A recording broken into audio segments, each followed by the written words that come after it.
You staged this, didn't you? You staged this bonfire. Yeah, you staged it. You staged it. Staged it. You staged it. You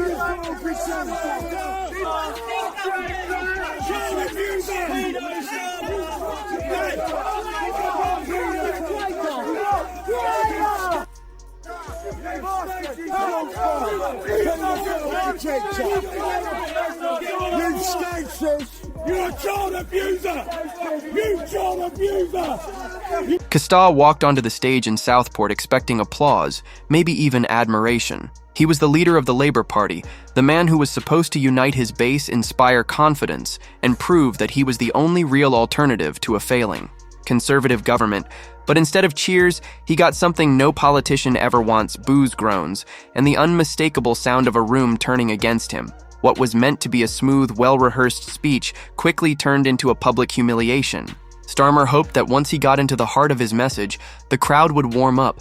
But instead of that, something far worse broke out. You're a child abuser! You child abuser! You child abuser! Where's Jimmy Savile? Where's Jimmy Savile?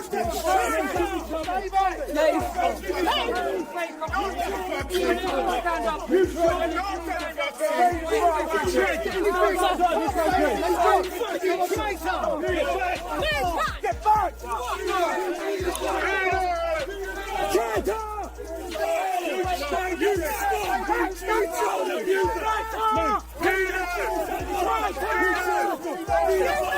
In the aftermath of the Southport tragedy, Prime Minister Keir Starmer announced a public inquiry to address systemic failures that allowed Axel Rudakubana, previously monitored by multiple agencies, to commit such heinous acts. Committing or preparing to commit an act of terrorism. Okay, so in addition to existing charges of murder and attempted murder, Rudakubana is now charged with producing the biological toxin ricin and possessing an Al-Qaeda training manual for potential terrorism preparation. The police stress that the alleged Southport knife attack is not being treated as a terror offence.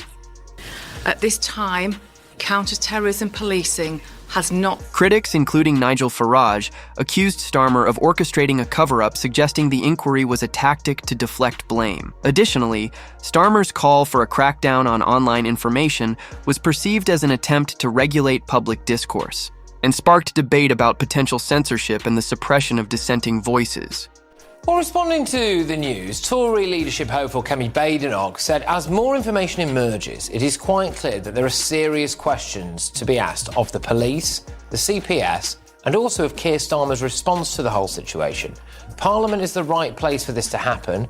While we must abide by the rules of contempt of court and not prejudice this case, it is important that there is appropriate scrutiny. Badenoch's leadership rival, Robert Jenrick, posted a video on social media. The dad of 3 daughters, the Southport attack hit me personally. Of course, the legal process needs to be respected, but I'm seriously concerned that the facts may have been withheld from the public. This move was seen by some as a strategy to control the narrative and silence criticism. The Prime Minister Keir Starmer emerged from talks with European leaders in Paris tonight, calling for the US to provide a backstop to prevent Russia invading Ukraine again. He also called Ukraine a generational challenge and said allies in Europe would have to step up while pledging UK troops as potential peacekeepers. But moves were also getting underway elsewhere to try to end the war in Ukraine. At the same time as the Paris talks, senior US and Russian officials began arriving for a separate gathering in Saudi Arabia, seemingly to pave the way for a Trump-Putin meeting. And with Ukraine not invited to the Saudi talks, it's feared tonight that Britain, Europe... Then came the issue that would send everything spiraling. Starmer addressed the Israel-Gaza conflict, presenting what he believed was a reasonable stance. He acknowledged the calls for a ceasefire, but argued that now was not the right time. He laid out his reasoning, likely expecting murmurs of approval from those who admired his attempt at pragmatism, but instead what he got was a blunt, sharp boo from the back of the room. For a split second, he hesitated, clearly surprised by the reaction. Then, as if that one voice had given permission for the rest to follow, more groans and jeers filled the air. It was no longer just a disagreement. It was an open revolt. Do you know what the average age of death with COVID is? According to official national statistics, it's 82 years and 3 months. The average age of death normally, 81 years. Do you understand that we because old people are dying? Do you see this graph? The last time we had this much death was 2008. That's the British Medical Journal. No, I came here to speak to this man, not your security. You have failed me. Thank you. I've been a Labour voter my entire life. He tried to hold his ground, pressing on with his carefully prepared speech, but the damage was already done. The murmurs turned into loud objections, the discontent spreading like wildfire through the room. His supporters, the very people he needed to rally behind him, were now the ones challenging him. Some shook their heads in frustration, others exchanged looks of disbelief, and a few just sat there, arms crossed, waiting for him to say something that might redeem the situation. But nothing came. He was drowning in his own words, unable to pull himself out. This leader of the opposition, a former director of public prosecutions, Mr. Speaker, he spent most of his time prosecuting journalists and failing to prosecute Jimmy Savile, as far as I can make out, Mr. Speaker. He, Mr. Speaker, chose to use this moment. He used this moment, Mr. Speaker, continually to prejudge a police inquiry. That's what he chose to do. He's reached his conclusions about it.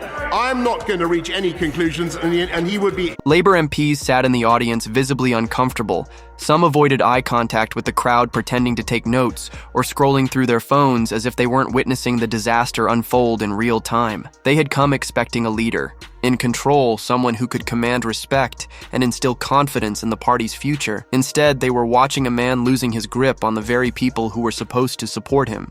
You have failed to ask whether lockdown was functioning. Do you understand? Thousands of people have died because you have failed to do your job and ask the real questions.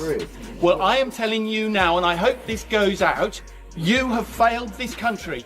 You have seriously failed. You have allowed our children to wear masks in school when it's never been any evidence for it.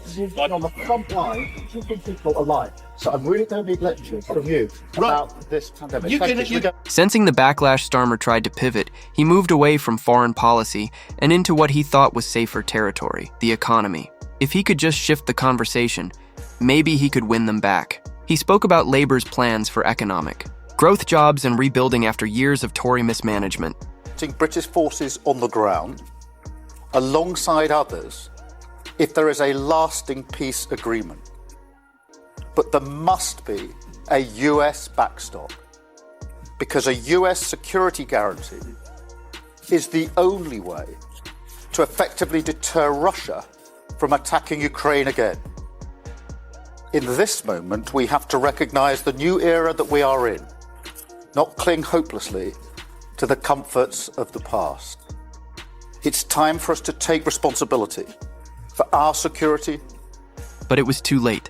The crowd wasn't just upset about one policy position, they had lost faith in him entirely. His words were met with silence, the kind that was louder than any outburst. There was no applause, no nodding heads in agreement, just an overwhelming sense that the room had already made up its mind about him.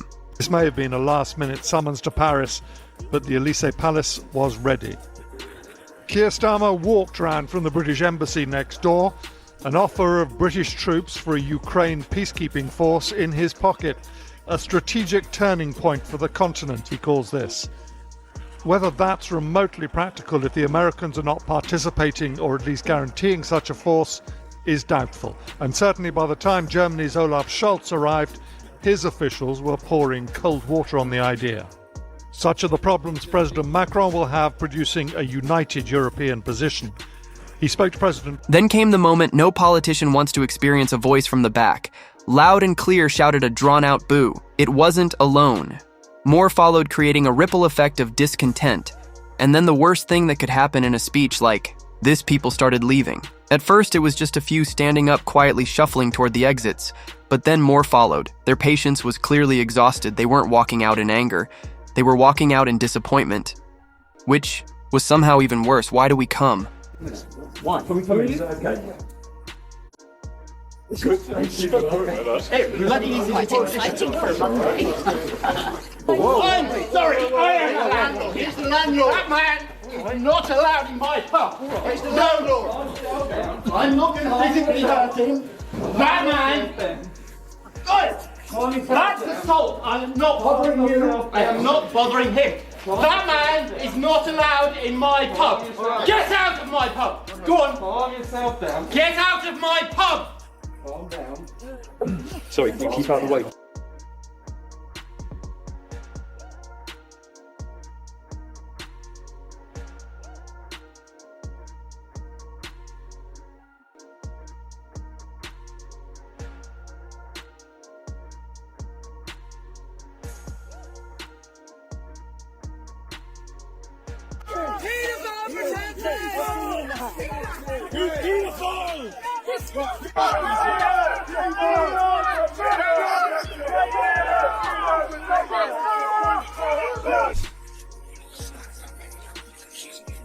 How many more children are dying on streets, Prime Minister?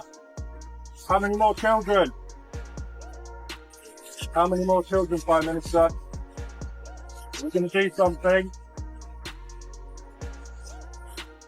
Time for change, Starmer. Come on, lead it. How many more children? Is it mine next? What's going to stand up for us?